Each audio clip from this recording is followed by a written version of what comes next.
When podcast hosts were first developed, they were originally supposed to have a pre-sentient level of intelligence, like the dumber variety of bot.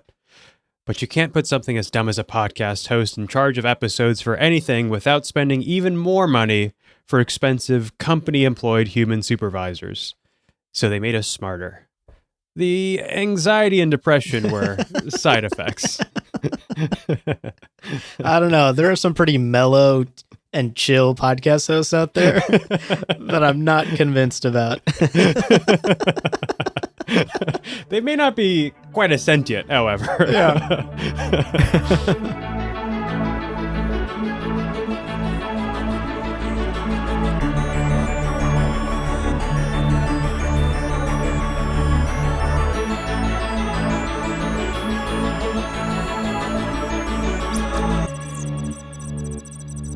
Welcome to Science Fiction Book Club, a podcast for bookworms and stargazers. In every episode, we dive into the pages of our favorite science fiction novels to break down the big ideas, ask the nerdy questions, and maybe learn a little bit about ourselves along the way. As always, I'm your host, Abu, and as always, I'm joined by my transport ship and co-host, Opsa. How are you? I'm doing great. How about you, Bill? I'm doing great. I'm excited to jump into another Murderbot adventure. Yeah, new book. So before we jump in, though, Opsa, as always, let's take care of some housekeeping, and then we'll dive into today's reading, starting, of course, with a spoiler warning. Folks, as the title states, we will be talking about Artificial Condition, chapters 1 through 4, essentially the first half-ish of the book.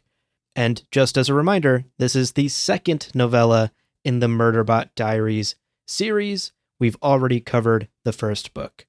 So make sure you've read the first book and up through chapter 4 of Artificial Condition.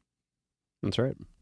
In that first episode, we, of course, also did our meta-analysis and a little bit of background on the author and the construction of the book. So we won't do it this episode, and that's right. We'll jump right into our takeaways and impressions. Indeed. Now, of course, as always, another reminder, we encourage you to read along with us and share your thoughts. So email us, sci-fi-bookclubpod@lordparty.com. And of course, join the Patreon at patreon.com/sci-fi-bookclubpod. That's where we post our free reading guides and discussion questions. You'll also get the occasional bonus clip or even blooper that doesn't make it into the final episodes. All of that is on Patreon, as well as the link to join our free Discord, which is where we like to keep these nerdy sci-fi discussions going with the fellow readers in our community. All of those links are, of course, in the show notes, so no need to scramble to write those down right this minute. Yeah, worry about it later. That's right. Well, here's the game plan for today's episode. As usual, we'll start with a summary of the 4 chapters from today's reading, covering the first half of this novella. Then we'll share our first impressions and predictions. And then finally, we'll wrap up by diving deep into our sci-fi analysis. Let's take a quick break, and then we'll get into today's reading. Welcome back, folks. Let's start today, as always, with a brief summary of today's assigned reading. So, Artificial Condition, Chapter 1.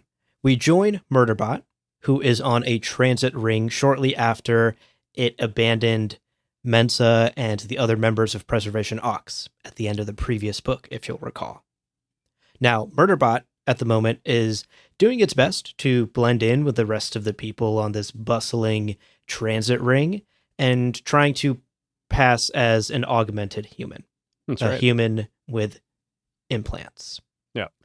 Now, as it's traversing the ring, it sees a clip of itself on the news feeds, which obviously makes it quite nervous. It's a news story about Preservation Ox and Deltfall, and basically everything we read in All Systems Red. So a nervous Murderbot hurries toward a research transport ship, hoping to hitch a ride to Ravi Hyral, which we'll learn a bit more about later, and is successfully able to board the ship. That's right. Moving on to chapter 2, just as Murderbot settles down for a nice, long, quiet trip in solitude with nothing but endless episodes of its favorite serial, the excellent Sanctuary Moon. We love it, naturally.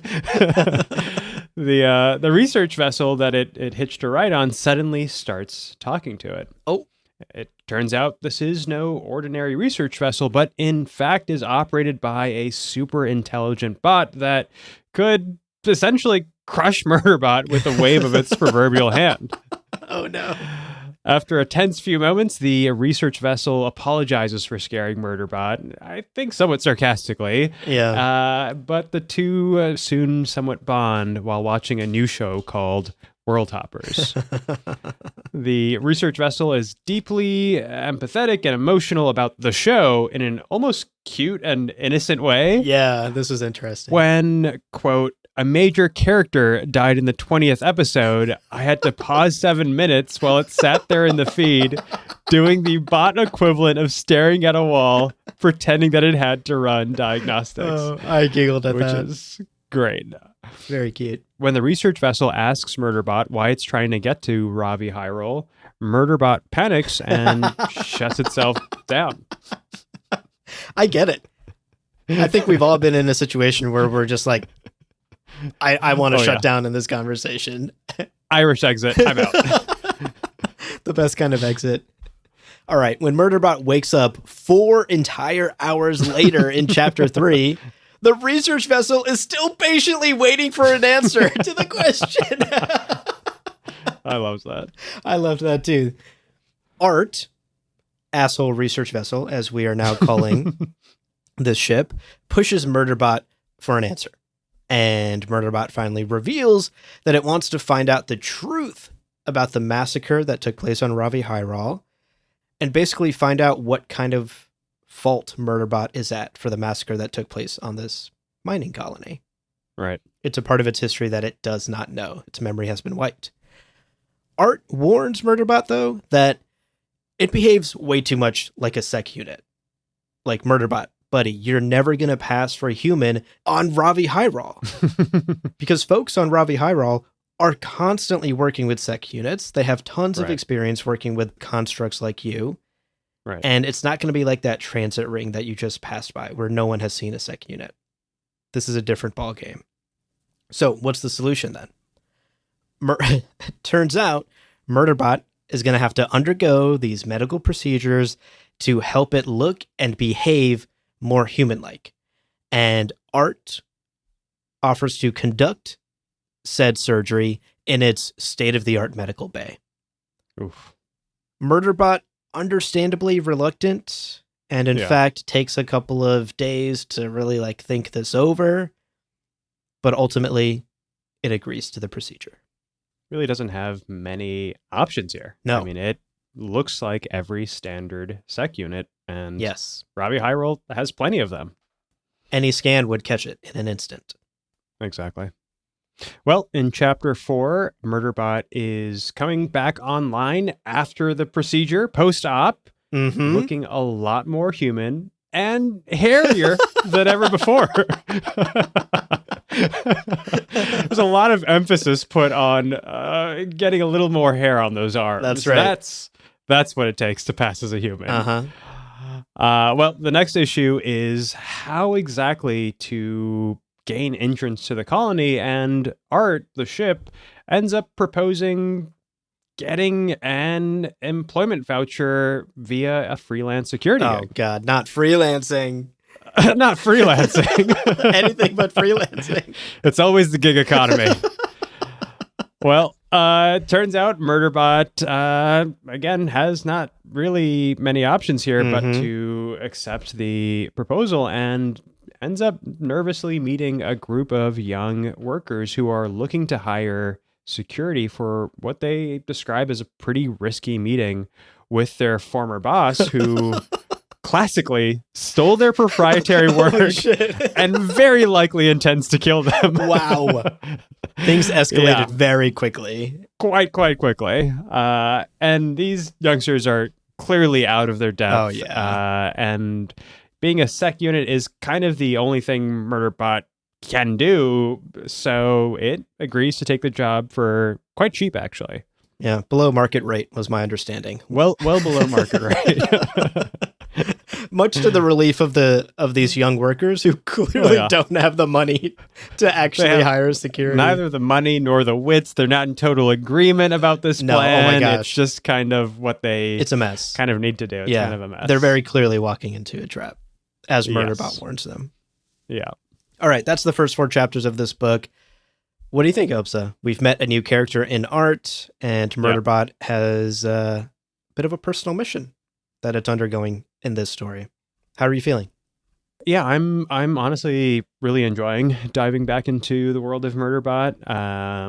Murderbot remains as endearing and relatable as ever. Absolutely. And the light bit of world building that we get in these chapters, I think delivers just enough for me to situate, the characters in a world that feels plausible. Art, obviously, super delightful addition to this small but growing constellation of beings around Murderbot. Yes. The back and forth between Art and Murderbot is, I think, some of my favorite dialogue that we've encountered so far. And it, for me, demonstrates Martha Wells' ability to not lose sight of the fundamentals of good storytelling to the big sci-fi ideas, which is perhaps a little unlike, say, other writers we may have encountered in our journey.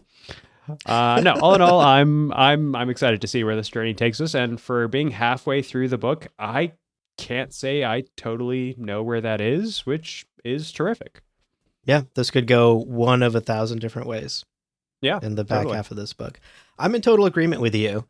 I also loved Art. I think Art is a wonderful addition to this cast of characters. Yes. Martha Wells certainly knows how to make a lovable, awkward character that you just can't help but want to hug and squeeze and watch serials with over and over, binge everything on whatever the feed Netflix is. All right. Big fan, same as you, of all of the interactions between Murderbot and Art in the first half of this book. I will also say something about the dry and sardonic humor of these books really does tickle my funny bone. I find myself chuckling a lot reading the Murderbot novels, which I love. And of course, this all kind of folds into, as you stated, making Murderbot so utterly endearing. I see so much of myself in Murderbot as an introvert. Totally. I just can't help but feel like I've been in every single social situation that Murderbot has and felt the same exact things. Why am I at this party and how do I leave? Why can't I just be alone and watch 12 episodes of my favorite anime? Yeah, exactly. I'm also quite interested in this personal journey that Murderbot is on. I'm liking that as our understanding of the world building is expanding, so is Murderbot's, right? Right. Like the station that Murderbot left, it didn't even know that the station had a name. Right? It was just the storage place. It was like Murderbot, just the station, Murderbot's entire existence. And now Murderbot is slowly realizing how big this universe actually is beyond just being a sec unit, which I really appreciated. I'm going to touch a bit more on that in my takeaway. So I'm quite interested actually in where the personal journey and the personal growth of Murderbot will take us here on Ravi Hyrule. And I hope there's some sort of fun twist waiting for us, some big revelation here. Turns out Murderbot is actually a murderous sociopath serial killer. Yeah, that would be a wild twist. How does Murderbot reconcile its past in that way? Yeah, true. That would be quite interesting. Yeah. My gripes in the first half of this book are so minor. I hesitate to even call them criticisms, or they're just so minor. I will say, for example, this group of young workers that we meet in chapter 4 do feel to me like a bit too similar to the Preservation Ox crew, right? In their dynamic and in their characterizations. We don't know a whole lot about them yet, but I hope the story is not going to retread some of the ground from the first book. Kind of like quirky, lovable, clueless crew, Murderbot having to save them all the time, Murderbot coming to actually quite love them in its own way. And vice versa. And vice versa. We already went through that arc in the first book. Right. I hope we're not going to retread that ground here. But again, we've only just met them, so who knows where we go in the second half of the story. Yeah. Could be a double cross if we're lucky. Oh, wow, that would be interesting. The other super, super minor critique I had is that this first half of the book is a little slow going. It's Right. mostly Murderbot and Art talking Yeah. on a ship. As interesting as that is, the plot and story beats are not really moving anywhere until chapter 4 and until Murderbot takes the job with the young workers.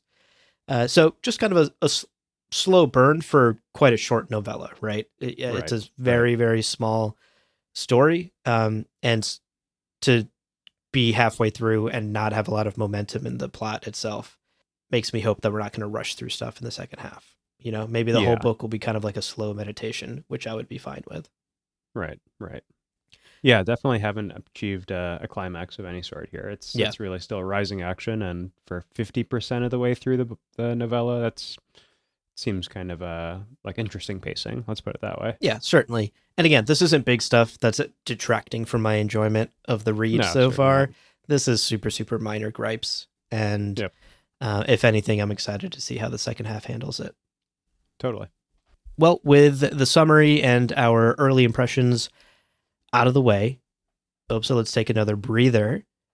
But dear listener, don't go anywhere, because right after this ad break, we're coming back with a couple of takeaways in our sci-fi analysis. We'll see you in a minute.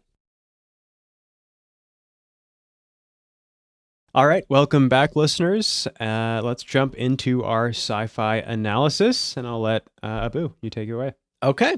So for my takeaway, the sort of theme or idea that I really wanted to drill into was Murderbot and what it wants. I found myself quite fascinated by the fact that Murderbot doesn't quite know what it wants. It's aware of that fact even. And it almost doesn't even know how to want something. Like human desire is so instinctual to us. So like be ambitious, or society tells us we should want, you know, the white picket fence or the big house and the car and the family. Murderbot doesn't have any of that external or internal context for what it should or could want. But it's starting to learn.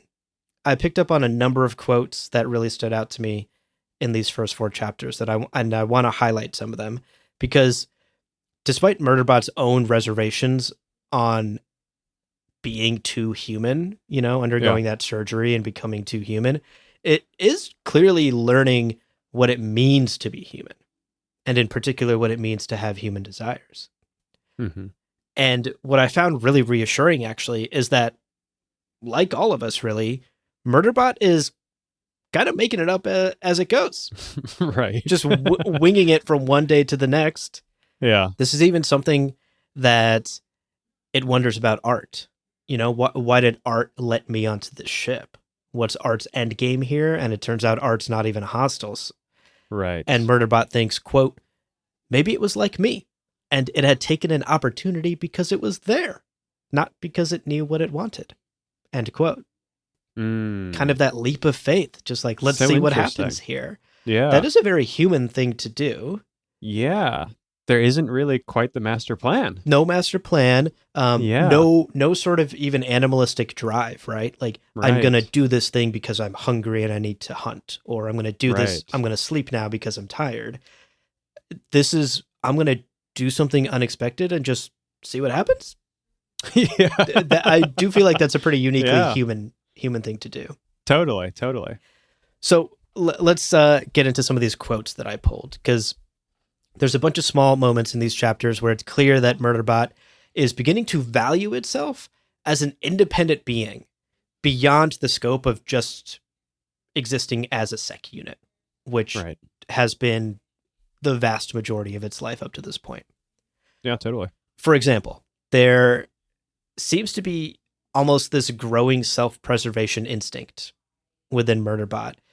And we see this manifest when it meets the terrifying, awe-inspiring power of Art. Yeah. Murderbot actually feels fear.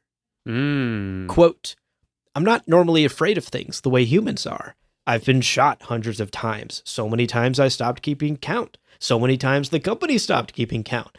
I've been chewed on by hostile fauna, run over by heavy machinery, tortured by clients for amusement, memory purged, etc., etc. But the inside of my head had been my own for 33,000 plus hours, and I was used to it by now. I wanted to keep me the way I was. End quote. Ooh, wow. Yeah, great pull there. That's good. And that last line in particular, you know, I want me to still be me. That is a very human idea to have, right? Yeah. Especially for a sec unit that has regularly had its memory purged and is sent on jobs that it has no choice in. Yeah. There's some self-expression there, which is interesting to consider. Totally. Okay, this next quote I want to share, this one I loved. Potentially my favorite quote of these first 4 chapters. Yeah. There's this like boldly progressive, and I will say meta observation about why there are no realistic stories about sec units in the entertainment feeds. Murderbot is like explaining this to Art. Right. Quote, but there weren't any depictions of sec units in books either. I guess you can't tell a story from the point of view of something that you don't think has a point of view. End quote. Whoa. Yeah. I sat back. That's it right there. I was that meme. You know that meme of the guy who sits up in the chair? Yeah. Like that was me. I like sat up in my chair when I got to this line, because that is a very powerful statement when you zoom out and consider Murderbot as not just a sec unit in this universe, but a second-class citizen at best, right? Even in the leftist utopian like woke preservation aux community, it would still have like an assigned caretaker, quote unquote. Right. And it still wouldn't have full rights. It would still be a second-class citizen. And at worst, like, let's be honest, Murderbot is a slave. He's a robot that does manual labor for no pay and has no existence outside of that. Totally. I mean, it's tortured by clients for amusement, as it said just a few minutes ago. I mean, totally subject to the whims of its employers. Yeah. It's a very powerful statement when you consider that. When you consider Murderbot as an analogy for a slave. Yeah. Or even an oppressed people, right? Like, right. It is so important to hear the stories from the point of view of oppressed people, of the oppressed class, of the minority group. Yeah. If you don't hear those stories, you don't think they have a point of view at all, you know? Like that. You dehumanize them. You dehumanize them. It's very powerful stuff here for Murderbot. Yeah. I found that so interesting, that this point of view idea where it's not just that stories about these people, these Murderbots, these sec units should exist. They should also exist from their point of view that is authentic to their existence. Right. And again, what I'm saying isn't something that should just be applied to the sec unit. Thematically speaking, this is an idea that speaks to any oppressed people over the course of human history. Yeah. Any minority group. Yeah, totally. Absolutely. So to wrap up, it's clear that Murderbot is beginning to explore its own personhood in a way that feels really empowering to read. And all of it is obviously sort of new and confusing for this sec unit.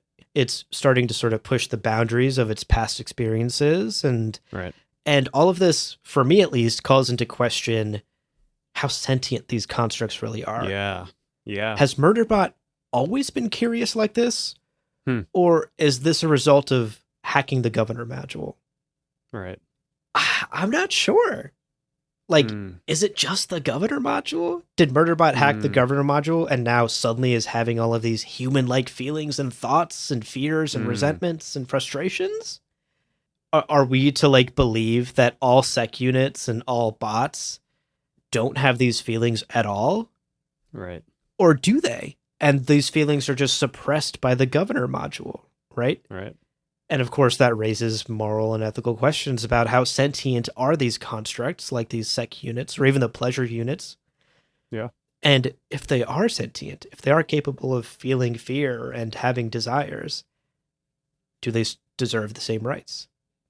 Absolutely. That's exactly the question raised by this, yeah. It's a very powerful question, I think, raised in what is otherwise like a lighthearted adventure story with a healthy dose of comedy sprinkled in there. I still think what Martha Wells does so well here is poke at these big ideas and these big questions. Yeah. And I have one final, I know I'm sharing a lot of quotes. One final quote I want to share here. Quote, I told myself I still looked like a sec unit without armor, hopelessly exposed. But the truth was, I did look more human. And now I knew why I hadn't wanted to do this. It would make it harder for me to pretend not to be a person. End quote. Oh my God. Gosh. Murderbot, the struggle is real. The struggle is real. Murderbot is Yeah. having very human-like reactions and feelings to things, but it only knows one way to live as a sec unit. So its instinct is to just continue to box itself in when its reality is pushing it outside of the lines of that box. Right.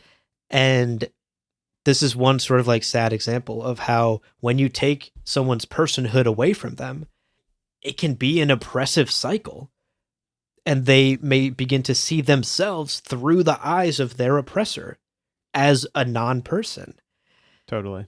And Murderbot clearly had that experience and is now beginning to feel more emboldened in its own personhood. Right. And allowing itself to be an individual that perhaps, you know, is allowed to have opinions and desires and, dare I say, rights, legal rights in society. This is your stump speech for the sec units of this world. Don't even get me started. Somebody elect this man. I will filibuster for 26 hours, all right? Yeah.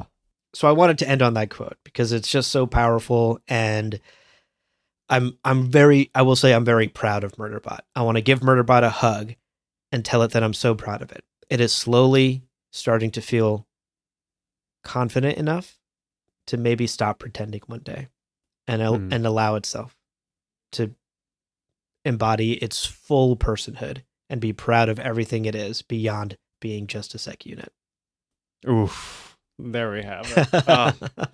That is the speech that Murderbot desperately needs to hear.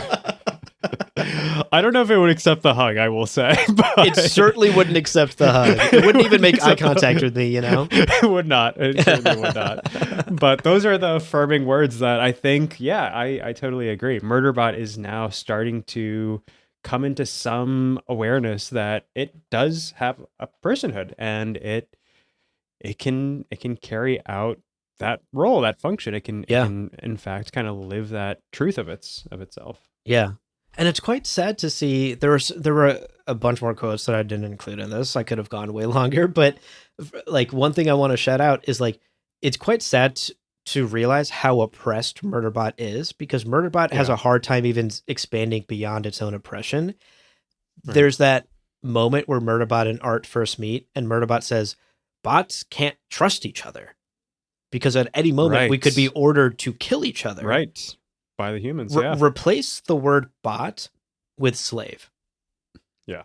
Or minority group or oppressed class. Like replace the word bot with that, and it's so striking of an idea because absolutely. One of the best ways to oppress a group is to turn that group against itself internally. Exactly. Yeah. Divide and conquer. Divide and conquer.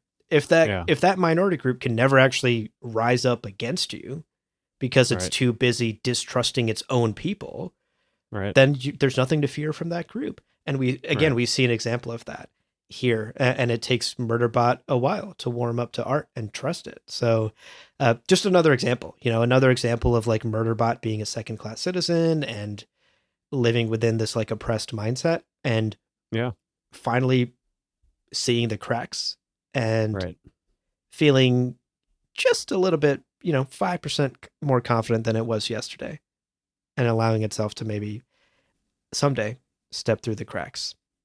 Right. Well, that's my takeaway. What about you, Opes? I want to hand the mic to you next.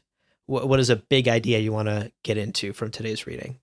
Yeah, I mean, I think really kind of along the same lines. I think the question of Murderbot and its identity, its social identity, and how it kind of comes to understand itself is absolutely what gripped me as well. And I think kind of dovetails nicely off of the points that you were making there. So let's jump into that. So I want to explore Murderbot essentially as a case study in social identity making and performance, and I want to relate it to the ideas of this sociologist Irving Goffman. Just going a little meta today. Love it. Some quick background on Irving Goffman before we dive in more deeply. He was a Canadian sociologist active from the 1950s to the early 1980s, and he's cited frequently as one of the most impactful sociologists of the 20th century. His seminal work is the 1956 book, and I think his first, On the Presentation of Self in Everyday Life. In it, he describes a few key concepts, which I think we can relate to Murderbot and better understand Murderbot's journey. Mm-hmm. His pioneering approach was to understand human life and social order through a, quote, dramaturgical point of view. He basically examined and compared social interaction to what happens on a theater stage. Ooh. There's a front region or front stage where an actor is before an audience and is conscious of its expectations, which then influences the actor's performance. And there's a back region or backstage when, or I should say, where an individual can theoretically drop their performance and quote unquote be themselves. He captures this idea in his theory of impression management, which is basically that we humans are constantly engaged in the process of strategically presenting ourselves in a way that will prevent embarrassment for ourselves and others. Oh, totally. So, absolutely. So emotions like shame, anxiety, and embarrassment are part of the social regulation of self. He goes even further to kind of radically suggest that there is actually no self independent of social interaction, which perhaps one buys, perhaps not, but is certainly provocative and interesting. Right. But his claim is essentially that our identities are intersubjective and constructed from our presentations in social contexts. And as we can see from Murderbot, obviously it can be very hard to tear ourselves away from the roles that we play. The last thing that I'll add is he also relates these theories to group dynamics where sometimes that performance happens collectively and kind of cooperatively by a team. Yeah. Which I think we're just starting to see in Murderbot's joining of this this young group of intellectuals on the station. Right. That's so fascinating because consider that these ideas from Goffman were birthed before the onset of social media, where I think this is amplified, right? Social media Absolutely. is like the megaphone of this very performative idea, where our online personas are almost like a third stage that we're on, where we have to perform Totally. online to fit in with certain online groups, but that bleeds into our actual lives, like Totally. what you say on Twitter could result in you losing a job. That has happened. Absolutely. Yes. And so like this is such a fascinating idea because I think social media has almost heightened it to another stage as well. Absolutely. Well, tying it back to Murderbot, as we've said, is clearly aware of the performative aspects of its existence. Oh, yeah. In some ways, it is pretty life or death. It has to keep up appearances lest it be discovered and taken away by the authorities. It says in chapter 3, for example, quote, "My appearance, my ability to pass as an augmented human had to be my new armor. It wouldn't work if I couldn't pass among humans who were familiar with sec units." End quote. Yep. As Goffman describes it, performance hinges on setting, appearance, and mannerisms, all of which Murderbot is hyper vigilant of. Quote again, "I compared myself to recordings of humans, trying to isolate what factors might cause me to be identified as a sec unit. The most correctable behavior was restless movement. Humans and augmented humans shift to their weight when they stand, they react to sudden sounds and bright lights, they scratch themselves, they adjust their hair, they look in their pockets or bags to check for things that they already know are there." Yeah. And what's interesting, however, is that this isn't just a case of excessive self-consciousness. In many ways, again, the performance is real, it has stakes, and the social context and the people and sentiences it encounter do impose some expectations on it. Right. Art, for example, points out the ways that Murderbot's performance isn't credible. Murderbot moves like a sec unit. You're standing too still. You need to move something, one part of your body at some point. Exactly. Which I think is also interesting because Murderbot does that, stands like totally rigid and still, right? Because that's what's expected of a sec unit. If your sec unit is like randomly moving, imagine you're like Roomba just randomly moving when you don't when you don't want it to, you know? Right, exactly. So it has to almost like unlearn these things about itself, as you're saying, in order to perform properly. Totally. And that's exactly it. Part of Murderbot's anxiety also comes from its hyper awareness of its performance. And I think also the tension between that and how it's starting to understand and perceive itself. Mm-hmm. You know, clearly it's barely coming to terms with its own legitimate personhood, as you were describing. And there's a moment when, you know, Murderbot is reflecting about the surgery that Art performs that you described, that without the armor, it feels hopelessly exposed. Yeah. But it, in fact, is a person. It's no longer easy for it to pretend not to be a person. Yeah. With all of the hair that entails. In all of the weird places. Murderbot, you're going to have to learn how to shave, buddy. And not just your face. I'm talking about other body parts. That's exactly right. So I think, yeah, we're right there with Murderbot, coming to terms with this performance and the ways that kind of comes at odds with Murderbot's growing sense of self. And I think what is also interesting is, again, like in the first book of the series, Murderbot finds itself part of a team. And in this new social context, it has a chance to once again explore slightly different parameters of itself. It can try on a more confident or assured persona. It kind of has to. Mm-hmm. It has to play the role not of an alienated and anxious sec unit, but of a confident and assertive human augmented security consultant. That's right. And at least for me, I have to start wondering how that will affect and shape Murderbot's sense of identity. Goffman suggests that our identities are socially constructed, and that seems to suggest that it's not the case that the real Murderbot is simply and permanently an anxious, self-conscious wreck, forever wary of other people. Yeah. It's kind of ironic, but I think through its social interactions, its identity and sense of self can be perhaps reconstructed. Right. And that, you know, a new narrative can be written. Yeah. It can explore itself, like almost in a childlike way, right? Like we, totally, as children, we explore, I guess I shouldn't generalize. I certainly explored being different versions of myself, not dramatically, totally. Right? Like I'm still the same Abu I've always been, but just in the way I perform, right? Like, what if I'm more confident around these girls? Like, what happens next? You know, is one of them gonna kiss me? They never did, but I tried to be more confident. And like, I think especially in transitions in your life, like Murderbot is going through a transition, a dramatic transition in its life.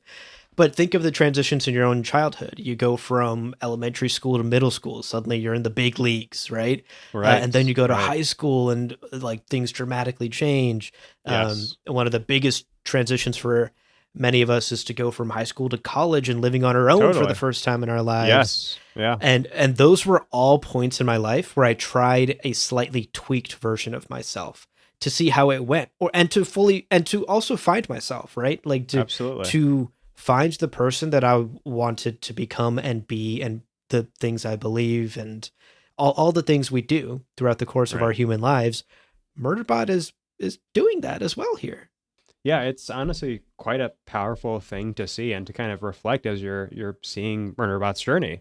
There's a quote that I really like that says, "You're under no obligation to be the person you were 5 minutes ago." And I think there's some aspect of this that I'm hopeful that Murderbot will start to feel itself. that Yes. it'll start to kind of see the truth in that. And whether it's through its relationship with Art or this new team, that it will, I think, likewise mirror a journey that we all hopefully take in life. And as you said, at multiple times in life, one that allows us to kind of blur this line between the front and back stages, and one that allows us to define and perform an identity that feels more sincere and authentic. Yeah. Look at us, genuinely just two dads cheering for our bot, Murderbot, to find itself, That's to be right. the best version of itself that it can be. And this, I Yeah, think, is another just like tip of the hat to Martha Wells for totally. creating a character that we can't help but root for, to wish the Yes. best for. Yeah. And I think it's a very human journey to go on with Murderbot because we've all been on some version of this journey ourselves. Yeah. I also wanted to, this is a great takeaway, Obse, because now I'm realizing there's also an interesting element in these chapters about the differences between human stage performance and Yeah. bot stage performance. Right. Right. Murderbot and Art don't quote unquote speak to each other in the way that Murderbot speaks with clients, or Right. in the way, certainly not in the ways that humans speak with each other, right? Right. Bots don't have things like physical mannerisms, like physical Right. cues that we all pick up on when we Right. Right. speak to each other face to face. Um, I think that really manifests itself in Art requesting that Murderbot put on the show so that Art can watch the shows and also watch Murderbot's reaction to Right. figure out the Right. emotional context of what's happening in the show. Totally. Totally. That is a bot interaction because Art's life, Art's context doesn't go Yes. beyond the walls of its ship, of its body. Right. So it doesn't know the emotional context of what happens when like a emotional arc in a TV show takes place. Right. So I found that really interesting as well, that Murderbot and Art perform differently. They code switch, right? Yeah. When they talk to Exactly. each other versus when they interact with their humans, with the Totally. clients that they're working with. It's different stages that they have to perform differently on. Yeah. And I think they're both learning something about themselves in those interactions. I Yeah. mean, Murderbot's also seeing in kind of these like silly soap operas, Mm-hmm. and it's conversations with Art that, yeah, I mean, feeling something, and the pathos and the sadness of the death of a popular character is something that has emotional resonance. And I think Art is also learning something in the same manner. Yeah. So yeah, it's rather fascinating. And again, you're seeing, to kind of Goffman's point, that identity is a little socially constructed. We do Yes. need one another to kind of learn, some of the cues that help us better understand ourselves ultimately. Oh, certainly. I actually don't know that there is a way to shape yourself without social interaction. Like Right? in a vacuum, if we did like a thought experiment, right? Yeah. A human being is born in a vacuum with no community, no social interaction. How will it shape itself? Like Right. I can't imagine a scenario because this kind of speaks to the nature nurture debate, Right. but I don't think your nature defines who you are as a person or how you behave in social contexts, in any context, right? At work, at home, at school, at whatever. Yeah. All of those are social interactions, and Totally. um, your nature maybe defines some of the edges of the sandbox that you get to play around in within your personality and your Right. habits and your traits and your tendencies, but th- that's just the edges of the sandbox. It's up to you Yeah. to like build the sandcastle of who you are as a person, and that sandcastle happens thanks to external forces, social forces Yeah. With other people. with other people. I think in a vacuum, the sandbox would just be flat. It would just be Yeah. flat sand and be unable to shape itself without those forces. I think that's also partially why Murderbot is honestly so anxious. It naturally Mm, hasn't in this world had a chance to really interact with others as peers and to yes. have the sorts of kind of affirming and shaping experiences that give you a sense of self that's somewhat distinct and that feels like, oh yes, this is me. This is how Yes. I exist. That's different than other people, and this Right. is what I like about me, and this is what I like about others, and that can be them, and this can be me, and all of Totally. that kind of Great observation, contouring Obs, yeah. absolutely does require social interaction, with which Murderbot has basically been deprived of until it hacked its own governor module Right. and was able to take some initiative. Yeah, until now. I mean, Sanctuary Moon has been its only like sort of point of reference, you know?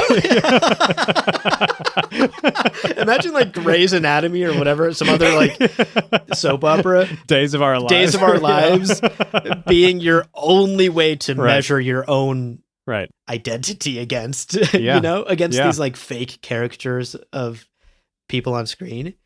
Yeah. I think that you're totally spot on, Opes. I think the way Murderbot behaves and a lot of the anxiety, a lot of its nervousness, a lot of its quirks, some might say, Yeah. are a result of this lack of social pressure and social interaction to help it build its own identity as its own person, which I think sort of combining both of our takeaways, it's now getting to perform on stage more often. Right. Helping it shape its own personhood and identify like, oh wait, this is me and this is what I believe in and what I do and say. And that's really satisfying to read. Yeah. To watch Murderbot shape itself in this way. On the course of 4 chapters. Gotta give it to Martha Gotta Wells. give it to Martha Wells. You know? Not bad. This novella going deeper than a lot of full books do, you know? Yeah, in just indeed. 4 chapters. It's Yeah. it's really lovely. I'm having a great time. Okay. Those were our, as usual, incredibly deep philosophical conversations. I love that we're both just like, we love a good philosophy talk, you know? 100%. Honestly, I love a thought experiment. I'm Yes. such a slut for a thought experiment. Like, let's go. You know, let's experiment with these thoughts. Yeah, a true thought experiment, as it were.